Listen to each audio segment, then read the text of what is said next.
આપ સર્વે માતાજીના વાલા ભક્તોનું માતાજીના આ ચેનલમાં હાર્દિક સ્વાગત છે। માતાજીના પરચાથી ભલા કોણ અજાણ્યું છે। માતાજીએ દેશ વિદેશમાં હજારો પરચા પૂરા પાડ્યા છે અને મા કૃપાથી આપણે સર્વે ભક્તોના પરચા આ ચેનલ પર પ્રસ્તુત કરી રહ્યા છીએ। કચ્છની રણધરતી પર સૂર્ય જ્યારે ઉગે છે ત્યારે રેતના કણો પણ જાણે માતાજીનું નામ જપતા હોય એવું લાગે છે। આ ધરતી પર દુઃખ પણ છે, તાપ પણ છે, પરંતુ જો કંઈ અડગ છે તો એ છે આશાપુરા મા પરની લોકોની શ્રદ્ધા। કચ્છના એક ખૂબ જ દૂર આવેલા નકશામાં પણ સહેલાઈથી ન દેખાતા ગામમાં રહેતા હતા ભાઈ શ્રી વિઠ્ઠલભાઈ। એમનો વ્યવસાય હતો ઊંટ પાલકનું કાર્ય। જીવન સાદું, ઘર કાચું, કપડાં જૂના, પણ એમનું મન અતિ પવિત્ર અને ભક્તિમય અને માતાજી પર ભારે શ્રદ્ધા ધરાવતા। વિઠ્ઠલભાઈ પાસે બહુ સંપત્તિ નહોતી। એના જીવનમાં સૌથી કોઈ મોટું ધન હતું તો એમની પાસે હતો એક ઊંટ જેનું નામ હતું કાળિયો। આ ઊંટ ફક્ત પશુ નહોતો, એ વિઠ્ઠલભાઈનો સાથી, મિત્ર અને આશ્ચર્ય હતો। વિઠ્ઠલભાઈ રોજ સવાર પડતા પહેલાં ઉઠી જતા। ઘરના ખૂણેથી માટીનું બનાવેલું એક નાનકડું પાથરું હતું જેમાં એક માતાજીનો નાનો ફોટો રાખતા। એમની પાસે કોઈ ભવ્ય મૂર્તિ નહીં તો ના કોઈ સોના ચાંદી, ફક્ત નાની મૂર્તિ, માતાજીનો દીવો અને માતાજી પર અઢળક શ્રદ્ધા। એ રોજ ત્યાં બેસીને ધીમા અવાજે બોલતા, હે આશાપુરામાં, આજે જે મળશે એ તમારી ઈચ્છા અને જે નહીં મળે એ પણ માં તમારી કૃપા। પછી કાળિયાને લઈને એ રણ તરફ નીકળી પડતો। સમય શાંતિથી પસાર થતો હતો, પરંતુ એક વર્ષ એવો આવ્યો જે ગામના લોકો માટે પરીક્ષાનો વર્ષ બની ગયો। વરસાદ વરસ્યો નહીં, રણ સુકાઈ ગયું, ઘાસ મળ્યું નહીં, પાણીના કૂવા પણ ખાલી થવા લાગ્યા। એક પછી એક ઊંટો નબળા પડવા લાગ્યા, કેટલાક ઊંટો મરી પણ ગયા। ગામમાં ચિંતા ફેલાઈ ગઈ।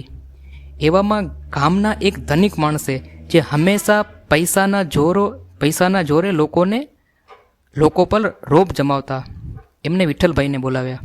એમણે કહ્યું, વિઠ્ઠલ, તું ગરીબ માણસ છે, દુષ્કાળમાં ઊંટ સાચવી શકીશ નહીં, તારે કાળિયો મને વેચી દે, હું સારો ભાવ આપીશ।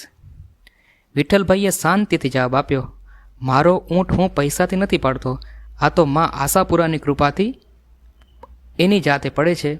આ સાંભળીને ધનિક માણસ હસ્યો। ગામના કેટલાક લોકો પણ એમની સાથે હતા, એ પણ હસ્યા અને કહેવા લાગ્યા, શ્રદ્ધાથી રણમાં પાણી નહીં આવે, ભગવાનના નામે પેટ નહીં ભરાય। વિઠ્ઠલભાઈએ કોઈ જવાબ આપ્યો નહીં। એને ઝઘડો કરવો નહોતો। એ જાણતા હતા કે સમય બધું બતાવશે। દુષ્કાળ વધુ ગંભીર બનતો ગયો। એક રાત્રે અચાનક ભયંકર આંધી આવી। રેતના વાવાઝોડાએ આખું ગામ ઢાંકી દીધું। આંધી થમી। સવારે વિઠ્ઠલભાઈ ઉઠ્યા અને કાળિયાને જોવા ગયા અને એના પગ નીચેથી જમીન સરકી ગઈ। કાળિયો તો ત્યાંથી ગાયબ હતો। દોરી તૂટી ગઈ હતી, પગલાં રેતમાં ગુમ હતા, કોઈ નિશાની નહોતી। એક ક્ષણે વિઠ્ઠલભાઈનું દિલ જોરથી ધડકવા લાગ્યું અને ઊંટ વગર એમનું જીવન તો અધૂરું હતું। ગામવાળા ભેગા થયા અને કોઈએ કહ્યું કે આંધીમાં એ ભાગી ગયો હશે, તો કોઈએ મેણા મારતા કહ્યું કે કહ્યું હતું ને, ભગવાનનો ભરોસો કામનો નથી। વિઠ્ઠલભાઈએ બધું સાંભળ્યું પણ એક શબ્દ પણ ન બોલ્યા। એ સીધા ઘરે આવ્યા, માતાજીના પાત્રા સામે બેસી ગયા। આંખોમાં આંસુ નહોતા અને અવાજમાં ફરિયાદ પણ નહોતી, ફક્ત એટલું જ બોલ્યા, માં, આ બધું જો તારી ઈચ્છાથી હોય તો મને સ્વીકાર છે, મને મારી શ્રદ્ધા પરથી હટાવશો નહીં। એ રાત્રે વિઠ્ઠલભાઈએ ભોજન પણ લીધું નહીં। ભૂખ કરતાં વધારે કંઈક બીજું જ મનને ચૂભતું હતું। એ જમીન પર સૂઈ ગયા અને એ રાત્રે માતાજીની લીલા થઈ। વિઠ્ઠલભાઈને સ્વપ્નું આવ્યું અને વિશાળ રણ અંત સુધી ફેલાયેલું, એક એકલું મોટું વૃક્ષ અને એના નીચે કાળિયો ઊંટ શાંતિથી ઊભો હતો એવું એને સપનામાં દેખાયું। અને આકાશમાંથી અવાજ થયો કે ભય ન રાખ, સૂર્ય ઉગે એ પહેલાં જે દિશામાં તું પગ ભરે એ દિશા જ તને સાચી જગ્યાએ લઈ જશે। વિઠ્ઠલભાઈ સપનામાંથી જાગી ગયા। હૃદય જોરથી ધડકતું હતું પણ મનમાં અદ્ભુત શાંતિ હતી। સવારે કોઈને કહ્યા વગર ત્યાંથી નીકળી પડ્યા। ન તો પાણી સાથે લીધું, ન જમવાનું સાથે લીધું, ફક્ત શ્રી આદ્યશક્તિમાં આશાપુરાનું નામ એમના મુખે હતું। રણમાં પગ સળગડતા હતા, તરસથી ગળું સુકાતું હતું। એક ક્ષણ માટે એમનું પણ મન ડગમગાયું કે પાછો વળી જવું, પણ તરત જ મનમાં અવાજ આવ્યો કે મા પર વિશ્વાસ રાખ। એ ચાલતા રહ્યા। બપોરે અચાનક એક જગ્યા એવી આવી જ્યાં રેત ઠંડી હતી અને વિઠ્ઠલભાઈ અટક્યા અને માને નમન કર્યું. કેમ કે લગાતાર ગરમીના કારણે તમે આગળ જાઓ અને ત્યાં ઠંડુ જો તમને કંઈ ફીલ થાય તો એ સાક્ષાત ભગવતીની કૃપા કહેવાય. થોડા જ પગલાં આગળ ગયા અને ત્યાં જ સામે કાળિયો ઊંટ જીવતો, સ્વસ્થ અને વૃક્ષની છાયામાં ઊભો. વિઠ્ઠલભાઈ એ જ સમયે જમીન પર ઢળી પડ્યા અને આંખોમાં આંસુ આવી ગયા અને જોરથી બોલવા લાગ્યા, માં, રણમાં પણ તમે રસ્તો બનાવી દીધો. એ ઊંટ લઈને ગામ પરત આવ્યા. ગામવાળા બધા જ સ્તબ્ધ થઈ ગયા. જેઓ હસતા હતા ને એ લોકો બધા જ ચૂપ.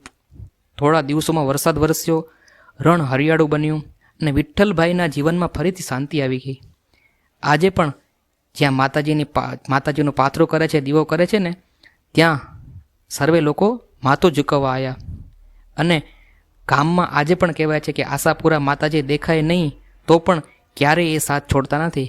કેમ કે આદ્ય શક્તિ આપણે જોઈ ન શકીએ પણ એમની કૃપા સતત આપણા ઉપર હોય છે. મિત્રો, કેવો લાગ્યો તમને માતાજીનો પરચો? જરૂરથી કોમેન્ટમાં જણાવજો. વિડીયોને લાઈક કરજો અને વધુ ભક્તો સુધી વિડીયોને શેર કરજો. ધન્યવાદ, આભાર, જય માતાજી.